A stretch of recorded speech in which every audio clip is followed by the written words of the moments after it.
Hi everybody, Army P here for eXplorminate, and welcome back to one of my Stellaris videos where I'm going to talk a little bit about the Dominations Trade here in patch 2.1. Now the reason I'm choosing to do this is in patch 2.1 they've kind of created a way, the developers, to make it so that you don't have, that making a vassal or a tributary or a protectorate is a little bit easier, especially if you decide to utilize the Dominations Trade. Often in 2.0, if you were trying to take over a nation to make them your vassal, oftentimes your war exhaustion would run to a point where the AI would just instantly do a white piece and you would actually end up gaining nothing from it. And they've tweaked that in a way so that if you've claimed, let's say, half of an empire while trying to make it a vassal, and your war exhaustion or their war exhaustion ends up becoming up to 100 and they declare a white piece, you actually keep what you have currently owned through the conquest and battle and make it a small vassal, kind of carving it up a little bit instead of getting the whole piece of the pie. So what I decided to do in that case is I'm going to show you what my build was in my current game. I'm going to show you where I am, which I think at the current game I am playing right now, I'm about, I want to say 2350, give or take. We'll find out when we jump into the game. And I'll show you how I utilized some of my tactics and some of the traits that you're definitely going to want to take on the Dominations tree, and maybe some of my frustrations too, because although it has been an interesting go, I find that there are certain things that are hindering it as I try to steamroll and get more powerful of a fleet for the incoming crisis that I know it's going to be coming probably in the next 100 years or so. So let's dive right in. So let's go new game, and I created these little furry dudes, little mole people. Palarian hierarchy. I chose a random name in this particular case. Why not? So I'm going to break down what I chose and why. So we'll go first off right for the Palarian mammals. So these Palarians I just chose to have intelligence. Now I'm going to kind of walk you through why I chose these particular points in general, and then you'll understand why. Now, in 2.1, there are two prerequisites. There's actually three prerequisites that you need to have while getting a vassal. One of them is going to be that you have to be superior in two of the three major relative power factors. So that would be your fleet size, or sorry, your fleet power, your fleet size, your naval capacity, and your technological advancement. You actually have to be superior in at least two of those to even claim a cast of the CB of to make them one of your subjects. We'll get into that a little bit later. So knowing that, I wanted to be intelligent. I wanted to focus on that way being superior to the AI that in that particular area, and we'll get into that later. So that's the reason why my little mole guys are intelligent. They love lots of technological advancements, giving me plus 10. I'm going to edit. Let's see where. Governments and ethics. Obviously going into it, I wanted to have my ethics be fanatical materialists. I wanted that research speed of plus 10%. Probably could have tweaked that a little bit better. In second thought, I may have taken fanatic militarist instead, but that's neither here nor there.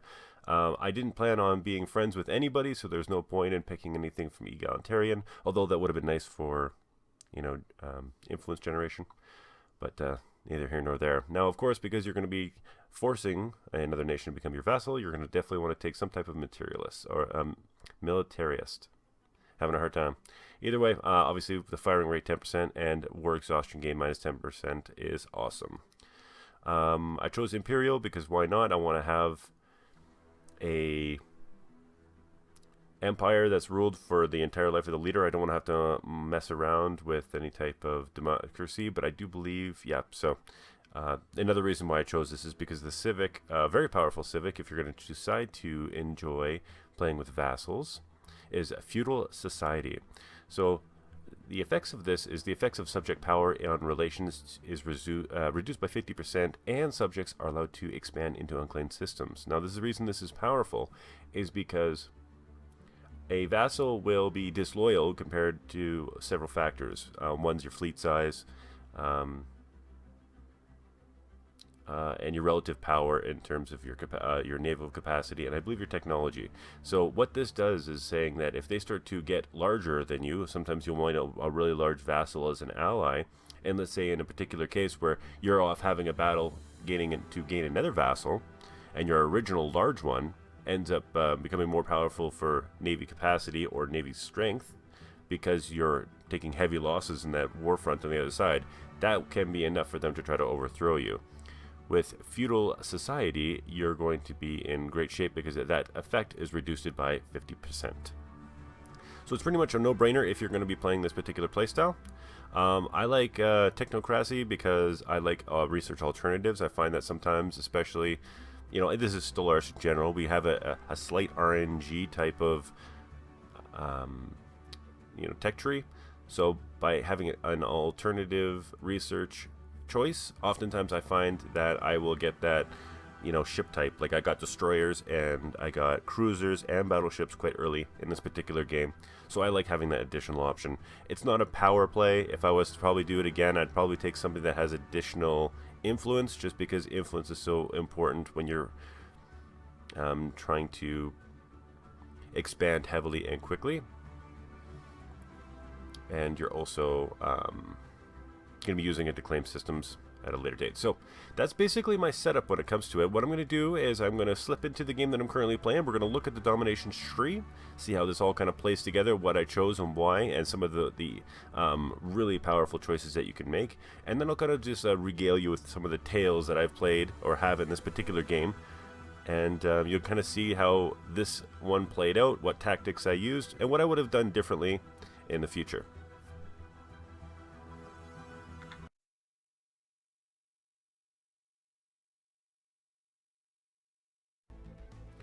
Okay, so here we are in my current game. I kind of went back in time a little bit just to kind of show you the progression of what where I am in my current game. And the reason I chose this particular point was I just decided to invade and take over the Custodial and Orion Foundation. So these are a pig-like type race that I end up meeting, and the reason I wanted to take them over, and the reason that I did it in particular, is they were a pacifistic nation and a spiritualist. So that ended up being a really good target for me when it came to my dominating. And I chose not to make them my vassal, but instead make them my tributary. And the reason I did that was because you can see here, they're offering me my tributary. They pay me 25% of their monthly energy credits and minerals to their overlord. Now that sounds like it's okay. That wouldn't be like, break the bank. It's a decent amount, and it is. But the reason I chose this was because not only did they have a huge plot of space, like you can see that compared to my current empire, Polarian hierarchy, they have actually got, pretty close to more planets, more space than I do. I don't know if they got more stars, but they got a large, array, and they have more planets than I did. But I was able to, through my technological advancement and my fleet power, be able to cast a subjugation CB on them, and I'll explain to that more in a moment. Now, before I go in and show you how much money I'm making off these guys, I'm going to talk about the Dominations Trade. Now, obviously, you need to unlock this to unlock the diplomacy of demanding vassalation or tribute from a nation. So it basically opens up a CB for subjugation. So you can't do that without opening this tree. So of course, when you open it, you might as well take it all the way through.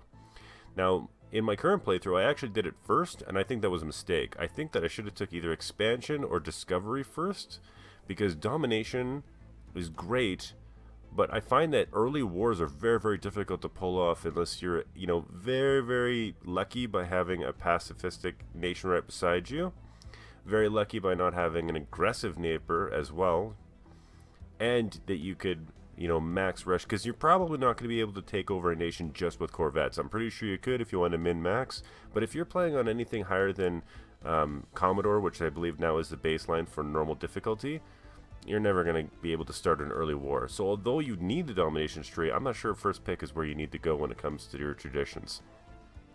So the reason that you want to pick this one is right here, Protection Racket. Increased income from tributaries by 50%. So now I'm getting a total of 75%, or maybe that's 50% of the 25. So I'm getting 25% of that tax base, and whatever that number is, it's increased by 50%. So it's an incredible amount of income. Now, the reason I'm going to show you this is because if I drop down on my energy, what am I getting? Subject from taxes, I am getting 183 energy per month from this by making them pay me tribute.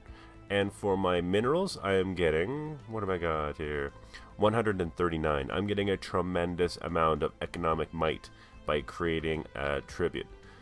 So it's definitely an option, because not only they unfortunately, of course, being the fact that they're paying tribute to me and they're my subject, they don't offer any loyalty to me. So if I go to war, they won't go to war with me. They also can expand because I have that feudal society pick, but the amount that I influence them is relatively minimal. In fact, I think that they can even have some type of relations with other empires at the same time. I just want to make sure.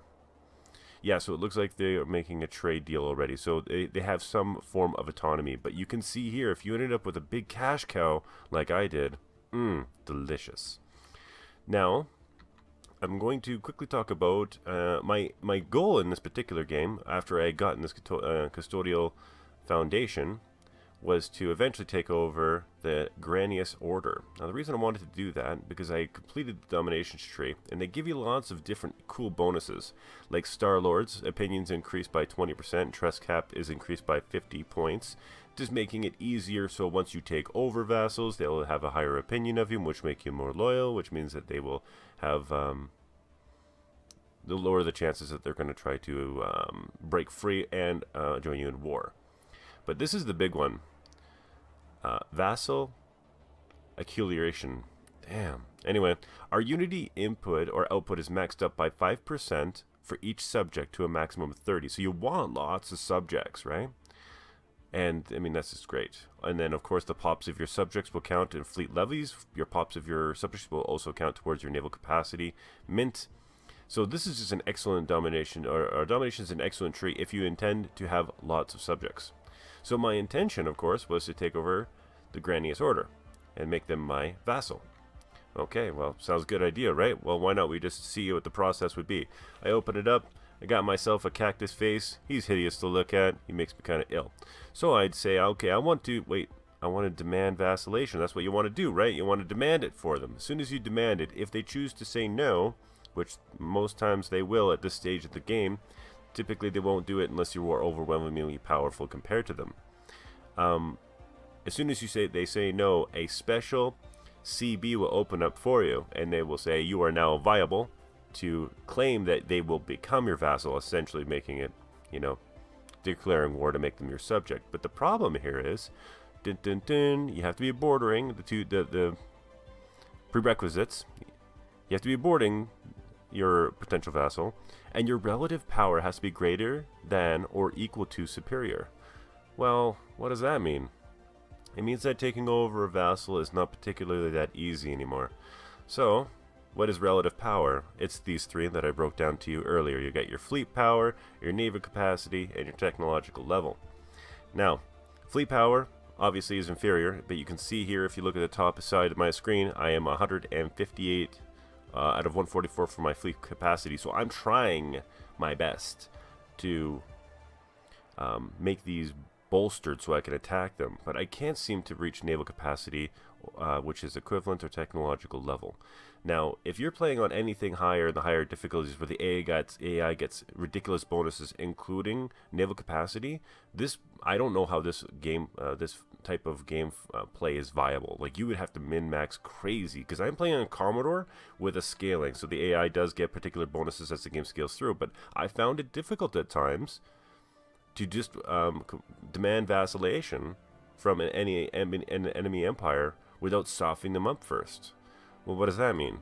Well, it means that to soften them up, I would, because I'm bordering here, you can see at the Japan subliminal system. Anyway, what I would do to try to soften them up and to make them not only really reduce fleet capacity, is I would have to, of course, make your standard claims on whatever systems that you want, perhaps maybe over here, but what you really want to do is take over the space, there's shipyards and space starports to reduce their naval capacity. take them over, and then recheck. So it's a bit of hoops you have to jump through. It's not a steamroll. You gotta play cards a little bit differently and a little bit right. But that's basically what my initial plan was as we've gone into 2283. And what I'm going to do from here is I'm going to kind of show you where I currently am right now and some of the frustrations that I'm having playing this particular playstyle when things don't necessarily go your way. Okay, so here we're going to dive into 2345, which is my current the current year that I'm playing with in my game, and you can see that the landscape has changed a little bit. And now I'm going to talk a little bit about the frustrations in this particular game that I'm having, especially with the vacillation mechanic and how it doesn't make it easy for a lot of different things. Okay. So everybody knows, if you played Stellaris, as you start to get around the 2400 year mark, you're going to start the countdown for the endgame crisis. I'm playing a modded game which allows all three to pop after a certain distance and certain years in time. So I have to prepare for 3 of these crises potentially in my game. Which means that if I'm going to have a vassal, I'm going to have it big enough for it to sustain a large fleet. So my idea here, of course, was, if you remember, the Gravis Order here, you know, these cactus people, was going to be my target. Unfortunately, if you notice from the last clip that I had as we got back in time, I actually had some marauders that awakened and I defeated the Great Khan, but in doing so, it has created 2 different nations. One of them, of course, is this one that I've vassalized, so I could quickly just vassalize them. And then, of course, the same as True Sinai's Horde. So it's just 2 factions that broke off from the Horde itself, and it's created this border gore, which is just driving me absolutely insane. Now, here's the issue. I want to make one large vassal, because I'm going to need a large vassal so I can pump energy into it, so I can get it propped up economically, so they can make a large fleet, so that if the contingency comes and they pop into several different locations, at least the AI could do an average job defending my nation. Well, okay, no problem, right? So I can demand vassallation because I meet most of the requirements previously spoke about. That's fine, but the problem now is that if I vassalize him, the process of merging these 2 particular vassals to make one large one is brutal. It's not like it is with the sector system. I have to individually give each sector as they're connected to the hyperlanes to each other, and it's a huge pain in the bottom. It's not like the sector system, because if you remember the sector system, all I do is I make a sector, I pick a planet, and then I'm like, okay, no problem, I'm just going to click around. This is what I want my vassal to look like. No way. This way, I have to go into the diplomacy screen. Let's see if I can't do it here, right? So this is my vassal, so I'm going to say, I'm actually integrating them right now, so because I got frustrated. But anyway, and then I have to transfer each system, and you can see here, I can't just transfer a swath and be like, okay, you're one vassal now. Now, of course, I had that kind of contradicts a little bit with my Dominations Trade that I was speaking about earlier, when of course you can have the more vassals and subjects that you have, the greater your unity output is. But the bottom dollar is, unity output's only so good when you're getting smashed from, you know, the Nbin as the portal opens right in your backyard. So I've become frustrated now to the point where I'm like, I honestly don't think that making small vassals out of any of these guys is viable. I'm so deep into the actual game, and I've got so much tech. I've already got, you know, everything except for Titans when it comes to my ships, so I feel comfortable fleet-wise. I might as well just take these guys over. And it's just, you know, it kind of defeats the purpose of playing in a Domination Trade, which is kind of a little bit frustrating. So in this particular game, what made the most sense to me, and what was such a huge boon, was this, making this guy my tributary. He still provides me, if you look at my tax base, of, where are we looking at? 253 minerals per month. Like, I'm teeming with money. And of course, because they don't count towards my science increase, right? I've been able to keep very good with my science. You can probably see here if I look at the Empire screen, there's quite a few people that are still equivalent. These top 3, of course, with this the Fallen Empires. That's just it's pretty surprising there's so many. Gotta love that new scaling. So with that being said, this is my current game. What I'm planning on doing is I think I'm just going to start to consume these smaller empires, and then these medium ones make them my vassals, because it's just, you know, and just basically make, maybe what I'll do is I'll take all these guys over, and then I can actually create a vassal, which is something you can do. You basically can create a vassal by picking on a particular planet that you have to own. You have to own it, right? And then you can create a vassal. So, and then by creating that vassal, let's just create for fun, and let's call this eXplorminate. You create your vassal, and then what I can do from there is I can then, why can't I contact you? There we go. Offer trade deal, and then I can start transferring them systems, right? And then you should accept. There you go. So it's a painful process. It's not easy, it's not intuitive, and it's frustrating, especially when you're trying to mop up these small amounts of border gore. Is it a fun gameplay? It is, but it's very dependent, right? First off, you have to pick the Dominations Trade at least. I mean, if you want to pick it first because there's a weak neighbor, great, but you have to pick it second, which can be a detriment because there are some very powerful other traditions trees that you can go down. You have to make the decision very early in the game that that's what you want to accomplish. And if you kind of if you luck out like I did, where I ended up getting the Marauders popping and creating this gross border gore, that was occurring, by the way, while I was in battle against Gravis Order to vassalize them. So this all ended up being bad. The only good thing about it, and the one that I think that I'm probably going to choose again at a later date if I decide to do this exact same playstyle, is that having this neighbor right next to me has been great, offering me so much as of tribute. So, in terms of the new mechanics, which is the reason why I made this video, it is good. It is good that you don't have to take over the entire nation, that you can actually slowly pick away and chew away at their empire to make small pockets of vassals as you kind of end up consuming them entirely as they, kind of become your entire subject. The only problem is, of course, creating one large vassal isn't nearly as easy as it possibly should be. And everybody knows that if you're going to want an ally to protect you or help you protect you against the endgame crisis, especially on harder difficulties or increased scale, you need at least one vassal. That's massive. It's the reason why federations are so darn strong. Because or an ally, a strong ally, because you want somebody there who's got your back. 5 or 6 small vassals aren't worth their weight in anything. They're just buffer zones, basically. Whereas if you had maybe 2 small and 1 large, that's definitely where it's at. Okay, well, that's pretty much all I wanted to cover right now, guys. I don't want to get too deep into any of the other mechanics because everybody knows that 2.2 is going to be launching shortly, and I don't know. I haven't seen anything to indicate that they're going to change anything with the vassals.